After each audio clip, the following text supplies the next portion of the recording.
Hello ladies and gentlemen, and welcome back to another episode of The Side Quest. This is your gaming weekly news show where I talk about the latest and greatest upcoming games that are already out, update and news about them, as well as the state of hardware around gaming. This week we've got a pretty packed week, starting with a remake of one of the most beloved games of all time, a pirate game that's making headlines, and some pretty great Xbox and Steam news. If you're new here and you want to keep up to date with all the gaming news going around the industry, make sure to hit that like button and consider subscribing. Moving on to the headline, we've got quite possibly one of the biggest news drops of the year. We've got gameplay and news about Ubisoft's newest remake, the Assassin's Creed 4 Black Flag Resynced. Now, last week Ubisoft unveiled, showed off gameplay, and gave us a release date for this upcoming remake of one of the most beloved Assassin's Creed games of all time. And I gotta tell you right now, I am incredibly hyped for this. In addition to updated graphics using their proprietary Anvil engine, which is obviously a given,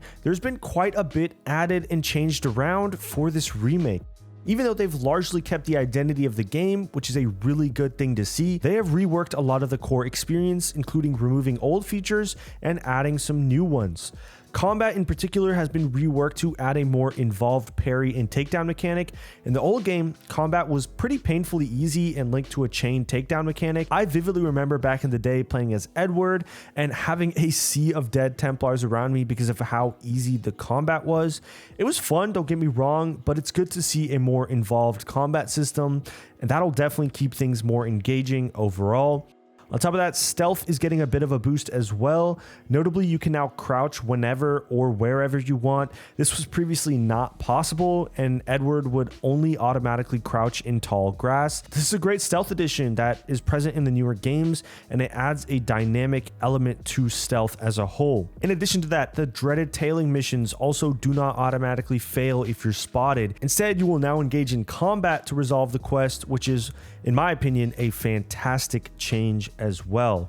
On top of all of this, Ubisoft is also bringing the light and dark mechanic from Assassin's Creed Shadows into Black Flag. This means that light and dark will also now be factors in stealth, where being in the dark allows Edward to be better hidden, and being in the light allows him to be more easily spotted. I thought this was one of the more unique and one of the more cool things from Assassin's Creed Shadows. So it's great to see that they're taking this unique feature and something that was added in their newest game into an old game with this remake. There's also been quite a bit of reworking of the naval combat as well, with a new secondary weapon that could be added to your ship for extra damage. You also now have 3 officers that you can add to your ship as well, that each come with their own quest line, and that also provide you buffs to you and your ship. In addition to these officers, you can now also add pets in the form of a monkey or a cat to your ship as well. That's something cool, something stupid that they didn't have to add, but it's cool that it's there. Also, in terms of parkour, Ubisoft has went out of their way to make parkour more fluid. We're leaning into the back and side ejects that were really present in a game like Assassin's Creed Unity, and this just provides a silky smooth parkour experience that newer games have. And in terms of the story, we have new voice lines from the original voice actor of Edward Kenway, a couple of new quests in both the Animus and present day sections of the game, but notably there is no multiplayer or OG DLC included. Performance-wise, the system requirements are looking a little rough, if I'm being completely honest. To be able to play this game at 4K 60 FPS with DLSS on and set to quality and ray tracing on, Ubisoft is asking for an i7-12700K or a Ryzen 5700 X3D and an RTX 4090. That's pretty insane to me, especially in the graphics department. We're talking about last generation's flagship enthusiast $2,000 graphics card to only reach 60 FPS in 4K. Coming off the back of a game like Crimson Desert that was incredibly scalable and will most likely look better than this game, that is a tough justification and a tough ask to have a 4090 to play this game to its fullest potential.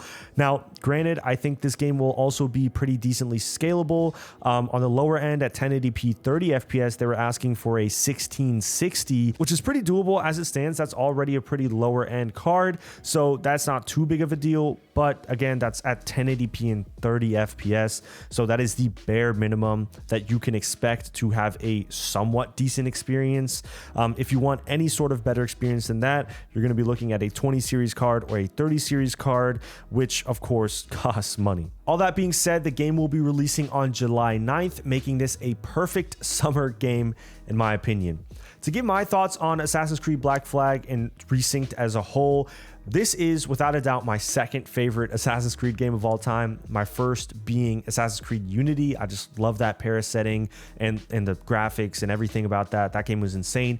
But Black Flag, without a doubt, is my second favorite game, and I will never forget the feeling of playing that game for the first time. But more importantly, visiting the little towns, whether it's Nassau, Kingston, Havana, all those towns had their distinct feel to them. They felt distinctly pirate. It's just such a unique setting that you don't really see very often in games in general. And Ubisoft, being a AAA developer, being able to realize those towns in a really cool way was so awesome to see. It was the first game that had multiple towns in the game. Before that, every single Assassin's Creed game only had one city that was pretty large, but only one city to kind of explore. This was the first game that really spread out the map, made you kind of travel places, give you that sense of exploration that maybe wasn't there as much in the older games.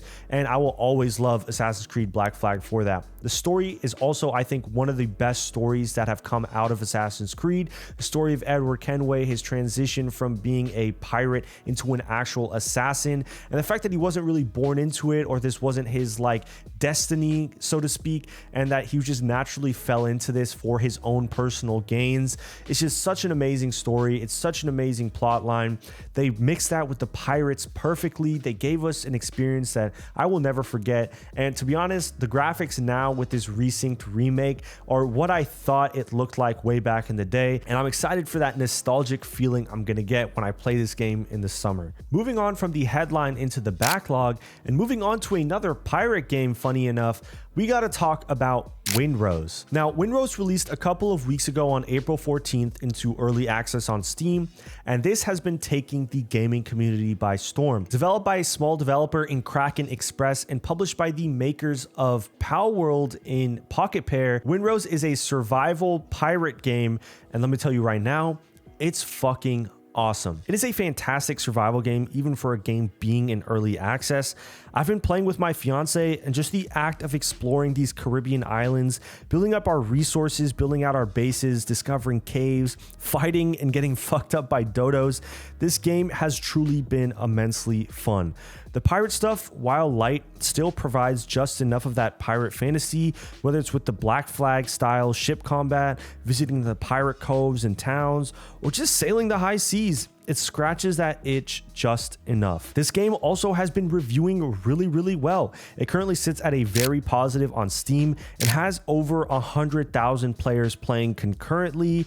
Kraken Express also recently mentioned that they have already surpassed 1 million sales within a week, which is crazy for an indie developer to accomplish. I think as the years go on and as time goes on, time and time again, we're reminded that pirate games sell.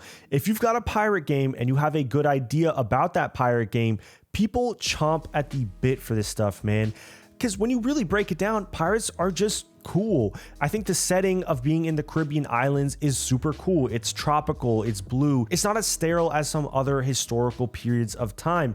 On top of that, in general, this is just not a period of time that gets talked about very often. We have a metric ton games set in World War II. We have a metric ton games in the fantasy setting, in the high fantasy setting. We have a metric ton games in the sci-fi setting. We do not have a metric ton amount of games in the pirate setting, which I think is criminally underrated. In the past 10 or so years, we've gotten Black Flag, we've gotten Sea of Thieves, we've gotten Skull of Bones, which was absolute shit, and now we've got Windrose.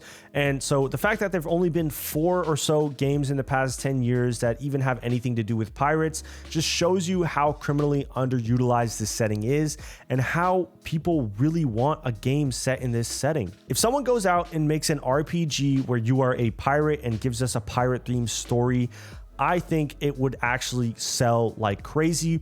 Again, this is a fantastic setting. This is a fantastic genre, and mixing that with the RPG genre with choice and consequence, good combat, ship combat, whatever it may be, I think people would love that. And speaking for myself, I would love that, and I really want to see that. So any developers, if you're listening, please, please, please make a pirate themed RPG. Last but not least, moving on to the hardware, we've got two pretty cool pieces of news. Starting with Xbox though, we've got confirmation that Xbox will now lower the price of Game Pass. Now, in my opinion, this is some pretty fantastic news. Xbox has been on a roll lately with Asha Sharma as soon as she took over as the head of Xbox, from killing the "this is an Xbox" campaign to announcing the new Xbox in Project Helix to revamping achievements and to now lowering the price of Game Pass from $30 for the Ultimate tier down to $23 for the Ultimate tier, and from $16.50 for PC Game Pass down to $14 is just super awesome to see. Now, with the only caveat being that Xbox Game Pass will no longer include Call of Duty day one. Now, look, even as someone who usually checks out and reviews the latest Call of Duty year over year,